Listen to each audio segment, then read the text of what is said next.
So in today's tutorial or training on how to sell more hair using Instagram, I'll be basically showing you how to set up custom audiences within Facebook to actually serve your ads to people who already know you versus setting up your ads and serving them to a cold audience or people who have no idea who you are. It's going to be a lot harder to convince them to buy from you than it is to convince your existing followers or the people who've already visited your website.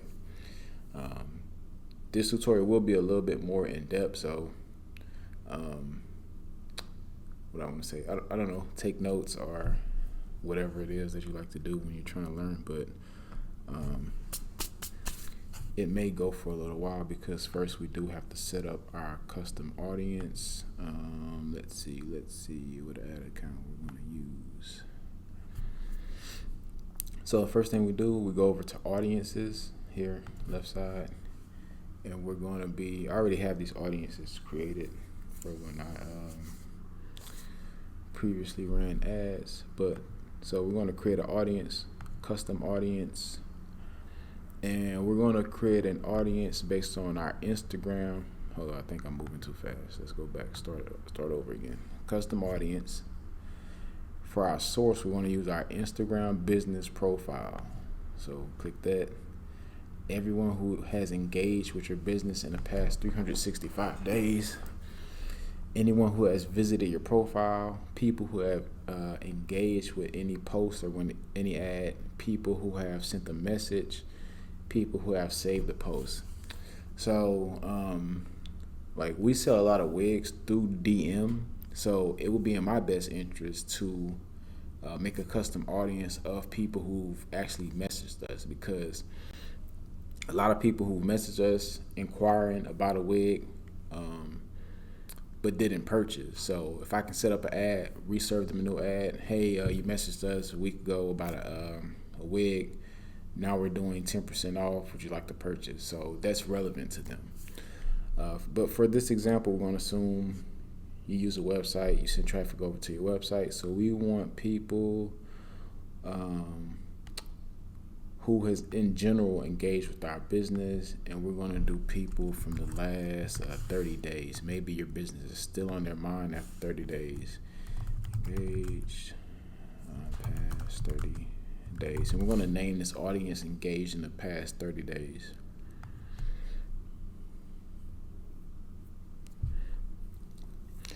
So now we have one audience created. I'm also assuming you have a website. So we're going to create one more custom audience. And we want, let's see,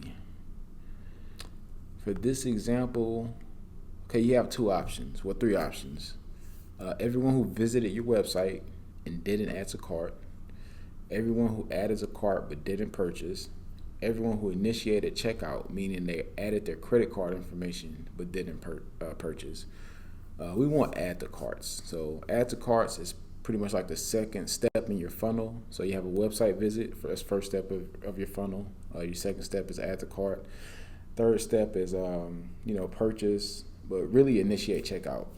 Purchase is it. That's what we're looking for. So within your funnel, your initiate checkout is like your third. So we want add to cart. Let's see, how do we do this? People visited a specific page. So here you would actually put your add to cart URL. So let's see, hairlux dot /cart. So the page. So if they landed on our cart, Facebook is going to tag that person. Now, if they didn't buy, Facebook is going to tag them as well. This person landed on your cart but didn't buy. So we want to serve ads to everyone who already knows us on Instagram and everyone who's visited our cart but didn't buy. So in the past, let's say for this one, we want to do like 14 days, because in the hair industry, I think like the buying cycle is something like 14 days. It could be a little bit longer because you have a high ticket product. So you're selling like a $200, $300, $400, $500 product. So a person may need to wait till they get paid, have some money. Most people get paid every 2 weeks, so we want to serve ads to them for about 2 weeks If they don't buy, we let them out of our funnel. So after 14 days, that person will not see ads anymore from us. They will be like let out of our funnel. So we're gonna name this ATC 14 days. I'm gonna create that audience. So our audiences are created. Now we're gonna get to actually creating our ads. So we go over to the ads manager, click create.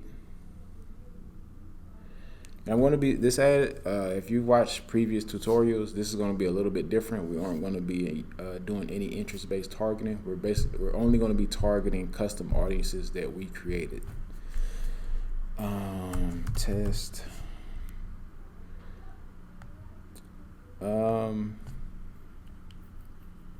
For your budget, pick what's suitable for you. If you have, I would suggest setting a monthly budget aside to test Facebook ads. So if you can set aside $150, that's a $5 a day budget. You can set aside $300. Let your ads run for 30 days. Spend that budget. See what you come back with. It may net you a sale. Now you may, obviously you lost money if you spent $300 to acquire one sale. Most likely you lost money, but you did get a sale. So you got the email of a buyer, which is powerful because you can follow up with them later in 6 months, a year, whenever your hair falls apart, and sell them some more hair. So, and you have data. So you may notice like all of your initiate checkouts are coming from 18 to 24-year-olds. So now you can tweak your ads, serve them only to 18 to 24-year-olds, and that same $300 budget may get you 3 or 4 sales this time. So it's kind of how Facebook ads work. Basically, you're buying data from Facebook. You're analyzing that data to see what tweaks you need to make to kind of make more money, get cheaper ad cost. So $5 a day budget. We're going to go traffic. Are we going to do traffic? No. We're going to go reach. So since these people already know us, and our add to cart ads are retargeting ads, we're going to go reach. So we want to reach everyone within that audience. This is going to ensure that we get a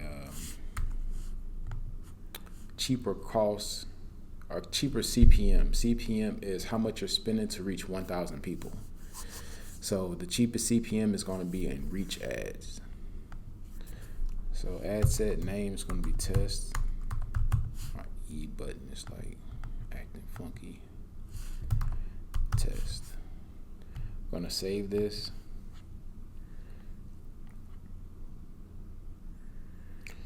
Let this load. Oh, it's taking forever. Okay, special ad category. We're not tweaking that. Buying type auction. Objective is reach. $5 a day budget. Lowest cost. So we're not touching any of this. We're going to click over to ad set. We have our Facebook page selected. And this is the only thing we're going to be tweaking. So we're going to use our custom audience that we just created. So what did we name that? We did add to cart and we did engage in the past 30 days. Now you don't want to run these together. I don't even know why I started the video like this. You want to run these separate. So okay, let's go back. If we were running this only as add to cart, so we're going to delete this. So if we only did add to cart, get out of here, stupid. If we only did add to cart for our custom audience, meaning someone visited our website, they add to cart, then they left, that would be a reach ad because we want to reach everyone within their audience. It's our audience, we own it, so we don't have to spend a lot of money to reach the people that's within it. That's why we do reach. The other ad is going to be a traffic campaign.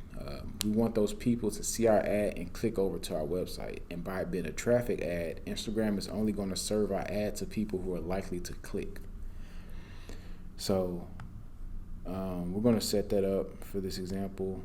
engaged in the past 30 days, we're going to go back and we're going to change our objective to clicks or traffic. Okay, we made that change. We'll go back. So these are the only people we're serving. Anyone who's engaged with our Instagram business profile in the past 30 days. That's it. Like no one outside of that. So these people already know us.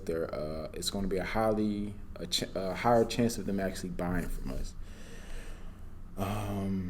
We can leave all of this stuff wide open, age wide open, because this audience is specific to us. So we don't have to tweak any of this stuff. Detailed targeting, we leave all of that alone. The only thing we're going to edit is our placements. So at Instagram, you have two options. You can run ads in your stories, or you can run ads in your news feed. I personally like stories. Reason being is the only thing you can do on stories is view the ad and click. That's your only options. Maybe I don't know if you can share a story ad, but really that's your only options. View the ad, click. With a newsfeed post, a person can click, watch, share, save, comment, and keep scrolling. So the story ad forces a person to click. I think that's why you typically see cheaper cost per click on story ads if you've ran story ads in the past. Another reason story ads are really cheap is because there's not a lot of competition on story ads. So for this example, we're going to go with story ads. I know a lot of you probably use the news feed ads. Let's see. Actually, we'll stick with news feed because I don't even think I have a vertical creative for story ads. So we're going to go news feed. I'll set up a story ad in another video. So everything else is deselected. Obviously, we're Instagram only. All mobile devices, you can only access Instagram. I don't know if you can see an ad on the desktop site, but for this example, we want people on their phones. So I like to do only when connected to Wi-Fi. That way, a person is probably at home or settled somewhere at work where they're relaxed. They can consume your ad and make some type of decision. You don't want to serve your ad when someone's in traffic or like busy. That's how the add to carts and don't check outs happen, because people are usually doing something. Like they can be viewing your website, they added something to cart, then they got a phone call, they got in a car accident, whatever, dropped their phone in water. So I like to do it when people are settled. Again, we're optimizing for link clicks. All that is done. So we'll go over to our ad section now. So Facebook page identity is going to be, your brand. Then we're going to select our Instagram page. And let's see what we have for the creative. For this, we'll just keep our creative as this picture of hair. The only thing I want to change, I'm not going to change anything. It's already filled. So what is that? Get out of here. So in your primary text, this is what's going to show below your, your like, comment, and share buttons. So you can pretty much put anything here. Let's see, 10% off for all new customers. Obviously, your ad copy can be whatever it is. You don't have to. I like to reserve discounts for retargeting ads. So if someone, came to our website, added to cart, they didn't buy, and they left, we served them a new ad, they came back, and maybe they initiated checkout this time, but didn't buy on that final ad, I offered them a discount. Hey, we noticed you came over to our website, you were in the process of checking out but didn't finish. Come back now and we're going to give you 10% off. Coupon expires in 24 hours. So something like that. Going to entice them to take some type of action with the discount, and you're introducing scarcity. Like, hey, you need to do this now because it expires in 24 hours. So reserve your promo for your retargeting ads. You don't want to initially give someone a discount to shop with you. There's no need. So your website obviously is going to be your website.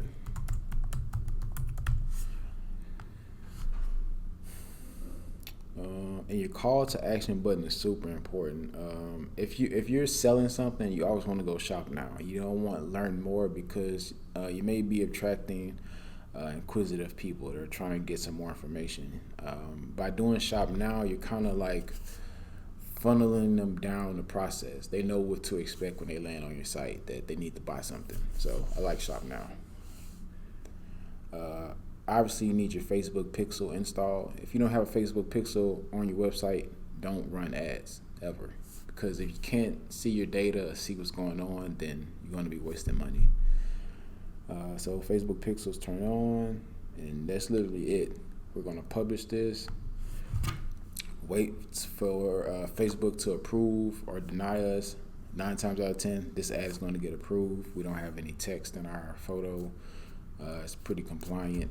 So they'll probably approve you in like 30 minutes to a day or two, depending on how new your ad account is and how active you are with ads.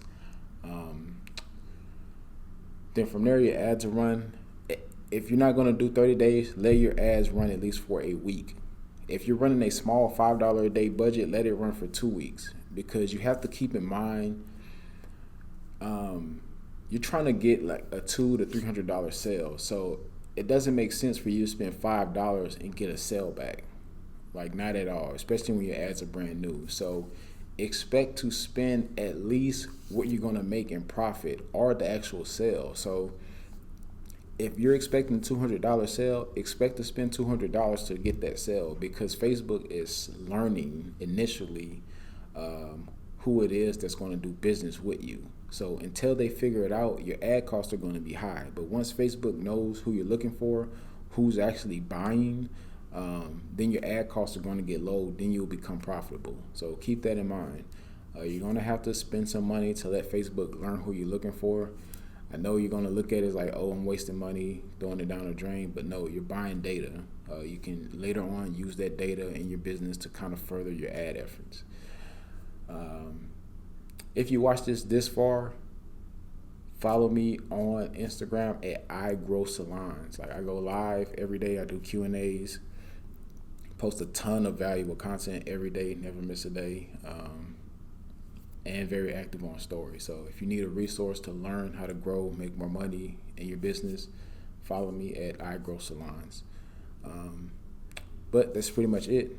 If you found the video helpful or useful, give me a thumbs up, subscribe, comment,